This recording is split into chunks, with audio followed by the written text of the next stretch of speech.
sound.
జనరల్గా మనం kitty parties అంటే ఒక 20-30 మంది ఓకే సేమ్ స్మైల్ మామా రైట్. జనరల్గా మన కిట్టి పార్టీస్ అంటే 20-30 మందితో చూస్తూ ఉంటామండి. కానీ విశాఖపట్నానికి సంబంధించిన ఒక అతిపెద్ద కిట్టి ఈరోజు ఆవిర్భవించింది. సుమారు 250 మందితో స్టార్ట్ అయిన ఈ కిట్టి పేరు వైజాగ్ కిట్టి. అంటే ఎవరు ఏ కిట్టీలో ఉన్నా కూడా ఇది ఒక డిఫరెంట్ కిట్టి అని చెప్పొచ్చు. ఎందుకంటే ఇందులో డాక్టర్లు, ఇంజనీర్లు, హౌస్ వైఫ్, అలాగే రియల్ ఎస్టేట్లో ఉన్నవాళ్ళు, ఇంకా ఏ రంగానికి చెందిన అందరూ కూడా ఇందులో మిక్స్ అండ్ మ్యాచ్ అయి ఉన్నారు.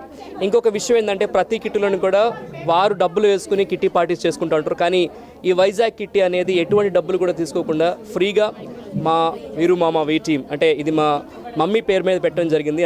వైజాగ్ కిట్టి అనేది ఎందుకు పెట్టామంటే ప్రతి ఒక్కరు కూడా వారి పేరు ముందు ఎంప్రెస్ అనే పేరుతో పిలువబడతారు. అంటే ఎంప్రెస్ అంటే క్వీన్, మా మమ్మీ పేరు రాణి.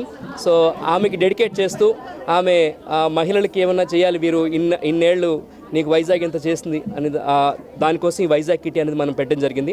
ఇది ఎవ్రీ 2 months ఇలా ఇప్పుడు 250 మంది స్టార్ట్ అయింది, ఇంకా పెరుగుతూనే ఉన్నారు. ఇలా ఎంతమంది వస్తే అంతమందిని యాడ్ చేసుకుంటూ ఫ్రీగా యాడ్ చేసుకుంటూ ఎవ్రీ 2 months ఈ వైజాగ్ కిట్టీని వైజాగ్లో మనం ఆర్గనైజ్ చేయడం జరుగుతుంది. అలాగే మహిళల్లో ఎవరైతే చాలా బాగా శ్రమిస్తారో, ఇంకా అలాగే ఉన్నత స్థాయికి వెళ్తారో వాళ్ళందరికీ ఫెలిసిటేషన్స్తో పాటు ఇంకా ఎవరికైనా పూర్ స్టూడెంట్స్కి ఎవరికైనా సరే విద్య అవసరానికి సంబంధించిన ఎలిమెంట్స్ కానీ అలాగే హెల్త్కి సంబంధించిన ఇష్యూస్ ఉన్నా కూడా వారందరికీ కూడా ఈ మొత్తం హెల్ప్ చేస్తూ ఉంటాము. ఈ వైజాగ్ కిట్టి